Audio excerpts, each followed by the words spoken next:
Have you ever found yourself going shopping to cheer yourself up? If you're anything like me, a bit of retail therapy is just the thing. When you're feeling down or you're feeling stressed, I take myself off to the Metro Centre and usually end up buying stuff that I don't really need and spending money that I don't really have. I've been reading about this recently, about retail therapy and how it releases dopamine in your brain, which kind of is a reaction to something that's new and exciting. It cheers you up, it motivates you, and it gives you pleasure. So that's what retail therapy does for you. But at the moment, if you've been watching my videos, I can't really go shopping at the moment. I don't have any money. And even if I did have money, in the past, I have been guilty of spending money that I can't really afford. And like I say, buying things that I don't really want. I don't have credit cards, purely for the reason that I don't want to overspend. So instead of thinking about it in a negative way, thinking, I can't go shopping, or woe is me, I'm trying to put a positive spin on it. So I decided to look into lots of different things that I could do to release the dopamine and get that same kind of pleasure principle that I would if I went and did some retail therapy. If you're looking for something that can recreate the pleasure of going shopping but without spending money, then these next tips might be just up your street. So the first thing is learn something new. Something new is always really interesting and exciting. So for me, learning something new, if I'm learning something new to do on my YouTube channel, if I'm learning, a new marketing technique or something like that for promoting my videos, that always motivates me. I kind of come alive when I'm watching videos on how to do something. Obviously, it doesn't need to be something to do with YouTube. You can, it could be anything you wanted to learn that was new. You could learn a new language that might interest you. Learn a new cookery skill. If you're used to cooking roast beef and veg, then learn how to cook Chinese food or Indian food or healthy food. Learning something new will give you that same pleasure principle, as long as it's something that you're interested in, obviously. The second one is going to the library, which is such an easy thing, and it's so simple that probably you've thought of it yourself, but especially if you're into shopping for books. How many new books have you bought recently? If you go to the library, that kind of simulates the shopping experience, because you can spend literally hours looking around the library at the different books. You can even sit down and flick through them before you decide to take any home. You can try lots of different kinds of books without actually spending any money. So think about your local library. If you do need that kind of shopping fix without the spending money, the library is probably the next best thing. The third thing is do a declutter. Now, I know that might sound like a chore, but I've found in the past when I've done a declutter, so say I've decluttered my kitchen cupboards or my dressing table or even my boxes of clothes that I have, you might find something that you forgot you had, and it's really like, shopping and finding something new. You might find a new ornament or something that you'd forgot you had and you really liked, and you can put it out again and you can enjoy that. Very similar to going shopping if you think about it in the right way.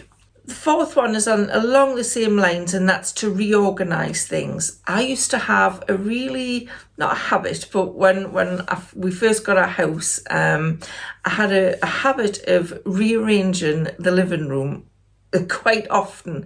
Warren would come in from work and he'd say, I don't know where anything is, you changed the furniture around again. It's not so easy to do that now because there's so many different big bits of furniture in here that I can't really do that. But I did used to do it all the time. I'd change the settee around so you just felt like you were sitting somewhere new. I'd even move the TV.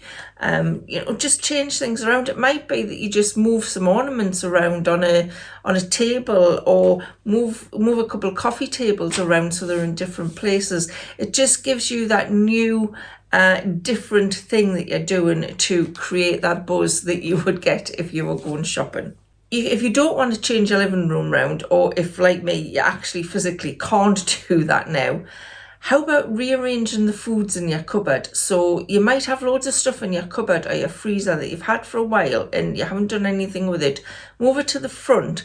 There is a reason, why supermarkets keep changing the layout of their shelves. They'll move things that people buy a lot to somewhere that they wouldn't normally look, and they move things that people aren't buying very much right to the front, so they're picking up new stuff. Sainsbury's, where I live, are constantly doing that, and it does make you look at different things. So if the supermarkets are doing that to kind of get that tactic of trying to sell you new stuff, then try and do it in your own cupboards, and even with your wardrobe. Take things out that you wear all the time and put in things that you never wear, and it's something new and exciting. The fifth thing, and I just read this recently, is apparently keeping a gratitude journal can release that dopamine as well. If you do, say you write down 3 things every day in a little notebook that you dedicate as being your gratitude journal, write three things down every day that you are grateful for, that can give you the feel-good factor. I think a lot of us have so much going on in our lives that are stressful and, maybe not very fun, that thinking of the good things in your life can be difficult. But if you do sit down each day with your notepad and just try and think of something, it may just be that you're grateful, that you've got a cold glass of water. You may be grateful that it's a sunny day outside, you can get your washing outside. Just simple things that put a smile on your face and release the dopamine that way. And for me, journaling, the gratitude journal, I'm actually going to try. It's not something I've ever done before. I do like journaling. I love putting stickers and things like that in books, so I can do that at the same time. So I'm definitely going to try that. If you've tried it, let us know in the comments below. I'd like to know if it works for you. So the 6th thing that can replace your retail therapy is try a research project.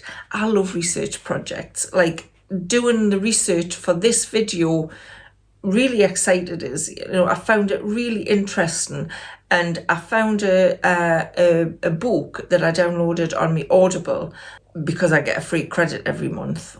It's kind of not free because you're paying for the Audible, but you get what I mean. But if I'd gone to the library, I could have possibly got this book out there. But the book is called Molecules of More, and it's about the dopamine release and why that happens. I'm only about 3 chapters in, but I'm finding it really interesting. So if something like that interests you, I will leave the link to the book in the description box below. But a research project can make you feel really awake and motivated and happy. So why not try that? There's lots of different things you could research. It doesn't have to be for work or anything. You could research a menu plan for the week. Think of some new vegetables that you'd like to try and work a menu plan around those. Plan a holiday. Think of somewhere that you'd really like to go. Research it on YouTube, watch some videos, find out about the different foods that they eat there, find out about the different attractions that are there that you'd like to visit, work out how much you would need to pay to actually go there, and then you can start a new project of how to save up to have that holiday. Or even a local history research project you might want to do. You might want to find out all about the local history of the area where you live. I think that would be quite interesting, actually. That might also be something that I might look into myself. But I think once you start delving into things like that, it throws up other things. You can also use your library for the research project. So definitely a research project is something you can do to replace the retail therapy, and you won't have to spend any money. The 7th thing is probably, again, an obvious thing, but it is to exercise. If you exercise, it does release dopamine and apparently endorphins. I'm not a medical person. I've only just read this in research, so you can go and do your own research on it if you want. But a few years ago, well, probably about 20 years ago now, I started doing a step exercise, and I became quite obsessed with it. I would do it every day. I had a step in the house, had a couple of videos, and I would do them every single day, and I was really obsessed with it. I can't remember why I stopped doing it now, but I think if you do if you continue to do the same exercises and don't try something new, it can get a little bit boring. And I think that's why people give up when they go to the gym, because maybe they're using the same machines all the time and they get a little bit bored with it. Where I found the step workouts, especially if I did different videos or went to different classes, you would do different workouts, different arrangements every week. You may hear different music every week. So trying a different exercise may be something that can just release that dopamine for you, because it's something new, something exciting. It could be yoga, it could be going swimming, it could be, getting out and just having a walk. So just try something new, because exercise, I know sometimes it's really hard to get into exercising, but I know once I start exercising, I do really enjoy it, and it does make us feel better afterwards. Number 8 is get yourself a new book. You go into the library, pick a new book up. Pick up something that you don't normally read. Pick up a non-fiction book that may have piqued your interest, and really get into it. Obviously, if you've read a couple of chapters and it's just not for you, ditch it. Don't waste your time reading the rest. Get a different one. The library makes it possible to do that without spending money. Join a book club. That brings me on to the book club that I'm about to start. So if you're watching this in August, my new book club starts in September, and we are about to read A Good Girl's Guide to Murder. So if you're interested in that, I'll put a link to the community post that I did on it, and you can get more details from there. Not going to cost you anything to join, and we're just going to select a book each month, and at the end of the month I will do a live YouTube video where we can discuss if we liked the book, if we didn't like the book, and different points about it. So a new book and a book club could be something that just replaces your retail therapy fix. Number 9 is a new hobby. Now, hobbies can be, you have to be aware that you're not going to start a hobby that's going to cost you a lot of money and you've got to go and buy lots of stuff. So I would like to have a Cricut machine, where you can print your own stickers and things like that off. I don't really know much else about Cricut machines, but they could cost about £400. And then you would need all of the the paper and the materials that go with it. That could be a very expensive hobby. So if you are trying to either save money or your situation's changing, you just can't spend money, then don't pick a hobby that's going to cost you a lot. Pick something simple. You could pick knitting if that's something that you fancy. Drawing, that would be quite a relatively cheap hobby, if not free. You just need a notepad and a pencil and doodle. That might just pique your interest and get you that new and exciting thing. If you've got an interesting hobby, let us know in the comments below, because I'm always open to new things. For me, it is journaling at the moment. I really enjoy that. And that doesn't actually cost very much either. You can print your own stickers off at home. You could just use pens and pencils to do that. So that is a relatively cheap, if not free, hobby. Number 10 is a bit like the decluttering one we talked about, and that is shop your own stash. And that will probably include decluttering. So it's probably pretty much the same tip as that one. But go through your cupboards, see what's in there that you haven't used for a while. Go through your loft and see what you've put up there 2 years ago and completely forgot about. I don't have a loft, but I know people who do, and they say, oh, I forgot about that's in the loft. So go and rummage around in your loft and see what you've got that you're not using. That would give you a shopping fix. Look in your garage. Some people use their garages to store stuff. What have you got in there? Have you forgotten about it? That's worth a look. So shop your own stash can give you that shopping fix. Number 11 is put some music on. I very rarely listen to music. We have a, I'm not going to say its name because it'll start talking, Alexa. But you can get any amount of music on there. Just ask for some music and they'll play it. Listen to something you don't normally listen to. If you're usually listening to pop stuff, try some rock, try some classical, try some musicals. If you want to listen to your favourites from back in the 80s, then do that. Sing along to it, especially if there's nobody in the house. It's really good to sing along to some music. It does give you a buzz. Sometimes I like to play some music in the shower, but if I do that, I forget if I've conditioned my hair or not, so I don't do that a lot. But listening to music, dance around in the kitchen. I sometimes put the radio on if I'm washing the dishes, and that's quite motivating. So definitely music is worth a try. Number 12 is socialising with friends or chatting with friends. Not everybody can get out and do that. Not everybody's got any friends to do that with. But if you have, get on the phone, have a chat, have a FaceTime, have a Zoom. If you don't have any friends, try and make some new friends. I was a member of something called the Joy Club a couple of years ago. I was asked to review it for my blog, and I think I talked about it on my YouTube channel. It was maybe 3-4 years ago now. But that had online activities for seniors who couldn't get out of the house. Didn't cost a lot to join, and I seem to recall. But there was lots of classes on in there where they were live and you could interact with people. You were like on video. So if you don't have any friends, something like that might be something that's worth joining, and you can interact with those. And it may cost a little bit, but it wouldn't cost you a lot.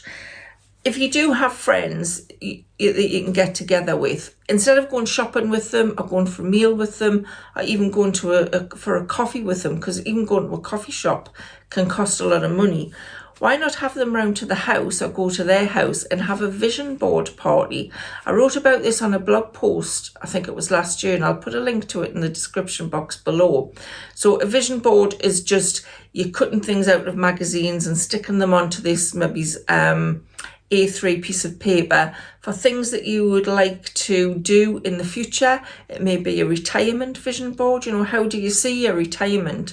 So you cut out all of these pictures and words and stick it on the board, and then you can look at it somewhere prominent in your house and be reminded of why you're trying to save money or why you're working or something like that. And it just gives you that little bit more motivation. But doing it as a vision board party where you might get a few of your friends together and you can chat and you have a cup of coffee in the house or a glass of wine, and you all create a vision board together, one each. That might be something that's really fun to do. In fact, I would quite like to do that myself, I think. But yeah, and that would probably recreate the buzz of the shopping trip, because you are looking at something in a new way of how you want your future to look. I think that would give you a buzz. Number 13 is play with a pet. If you've got a cat, a dog, a hamster, a guinea pig, a rabbit, whatever, it always makes you feel better if you talk to it or you're playing with it, even just stroking it. It does make you feel better. I know when I'm talking to Milo, who is asleep here beside us, it always gives me a little bit of that feel-good factor. If you don't have a pet, but you do like animals, then why not go and volunteer at a shelter? I know my daughter-in-law used to go up to our local cat and dog shelter, and she used to walk the dogs. So she'd spend an hour taking one of the dogs out for a walk. That could be something, that would recreate the feel-good factor of the going shopping if you were going and helping out one of the dogs or the cats or helping with whatever they needed you to do in the shelter. So I suppose it's a bit like the gratitude journal. You could feel gratitude for being able to interact with all these lovely animals. So yeah, that could be something to think about. Now, number 14, 15 and 16 are things to do if you really want that retail therapy feel-good factor. These are kind of more like that. So number 14 is go to charity shops. Yes, you would still be spending money, but you could set yourself a budget. You could even set yourself a charity shop challenge. Give yourself £10. How much can you get for £10 in a charity shop? That could be really interesting, especially if you've got quite a few charity shops on your local high street. You could actually make a half a day of that. Maybe it's even a full day if they're big charity shops. Just have a look around, see what they've got. I quite like to do that myself. I do like a browse around a charity shop because you never know what you're going to find. And unlike the shops in like the Metro Centre and places like that, charity shops, they're changing all the time what they've got in them. You never know what you're going to find, whereas you generally know what you're going to find in the shops in the Metro Centre. So I think that would definitely be a good idea. Number 15 is, have you ever looked on FreeCycle? FreeCycle is, you can put in your local area and you will find lots of things that people are giving away for free, or even things that people want for free. I've only just started looking on it myself, but I know my son and my daughter-in-law, they've just gotten a really, really fantastic 3-seater settee and puffy free, and it was a Barker and Stonehouse piece of furniture that is practically brand new, and somebody was giving it away because they'd moved house and they had 2 and they didn't want it anymore because it was too big. I mean, it's immaculate. You've got to be lucky to find these things, but if you're looking on them regularly, if you like the shopping thing, and especially if you like online shopping, you can easily browse FreeCycle and see what they've got. So have a go at that. And the last one, number 16, I thought maybe you could do a swap kind of thing with friends. Have people around, tell them to bring things that they don't use anymore, don't want anymore. Could be clothes, could be makeup, could be skincare products, could be books, could be ornaments, whatever. As long as they're in good condition, you don't want to be swapping your old tat with people. And if they're clothes, obviously you're going to have friends of similar size. But that could be a good thing to do, and you're kind of killing 2 birds with 1 stone with that, because you've got your friends around, you're socialising, and you're getting that shopping fix by swapping with what they've got that you maybe want and they don't want anymore. So those are my 16 things. I thought I only had 15, but there were 16. Those are my 16 things that I thought would be really good frugal living tips to replace retail therapy, especially if you're trying to curb your shopping. You want to save for something, or you just can't afford to do it at the moment.